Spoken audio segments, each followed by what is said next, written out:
HILT policy versus grid policy. తెలంగాణలో ఇప్పుడు రెండు పాలసీలు సెంట్రిక్ పాలిటిక్స్ సెగలు రేపుతున్నాయి. రేవంత్ సర్కార్ బీఆర్ఎస్ ల మధ్య పాలసీలు చిచ్చుపెట్టి కరప్షన్ అంశాలు తెరపైకి వస్తున్నాయి. హిల్ట్ తో లక్షల కోట్లు రేవంత్ సర్కార్ కరప్షన్ చేస్తోందంటూ బీఆర్ఎస్ ఆరోపిస్తూ ఉంటే, గ్రిడ్ పాలసీతో నాడు బీఆర్ఎస్ సర్కార్ లక్షల కోట్ల భూములను కొల్లగొట్టిందంటూ కౌంటర్ ఇస్తోంది. ఇప్పుడు ఇదే రాజకీయ రచ్చకు కారణమవుతోంది.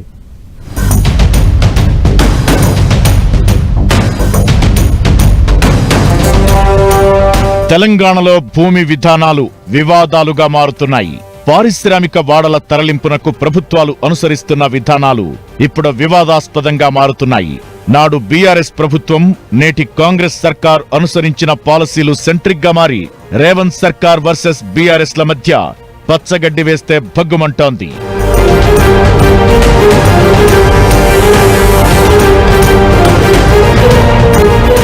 ప్రస్తుతం రేవంత్ రెడ్డి ప్రభుత్వం హైదరాబాద్ ఇండస్ట్రియల్ ల్యాండ్స్ ట్రాన్స్ఫర్మేషన్ పాలసీని తీసుకొచ్చింది. నగరంలో రోజురోజుకు పెరుగుతున్న కాలుష్యానికి బ్రేక్లు వేసేందుకు సిటీ మధ్యలో ఉన్న పరిశ్రమలను ఔటర్ రింగ్ రోడ్ బయటకు తరలించాలని నిర్ణయం తీసుకుంది.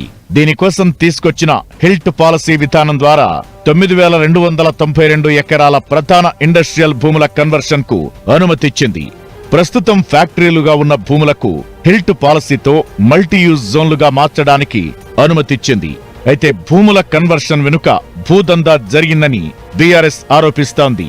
అంతేకాదు, ఏకంగా 5 లక్షల కోట్ల అవినీతి జరిగిందని, దీని వెనక సీఎం రేవంత్ రెడ్డితో పాటు ఆయన ఫ్యామిలీ మెంబర్స్ ఉన్నారంటూ కేటీఆర్ తీవ్ర ఆరోపణలు చేయడం వివాదానికి తెరలేపింది.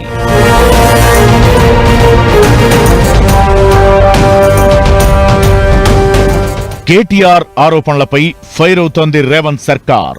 బీఆర్ఎస్ ప్రభుత్వం తీసుకొచ్చిన గ్రిడ్ పాలసీని టార్గెట్ చేస్తోంది.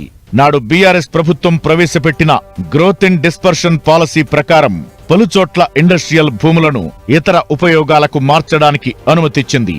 100 నుంచి 200% ప్రీమియం వసూలు చేసి ఆయా కంపెనీలకు అప్పగించింది.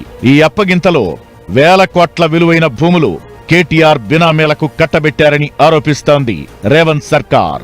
బీఆర్ఎస్ నేతలకు 100 ఎకరాలను దారాదత్తం చేశారంటూ వీటిపై త్వరలోనే పూర్తి స్థాయిలో విచారణ జరిపిస్తామంటోంది ప్రభుత్వం.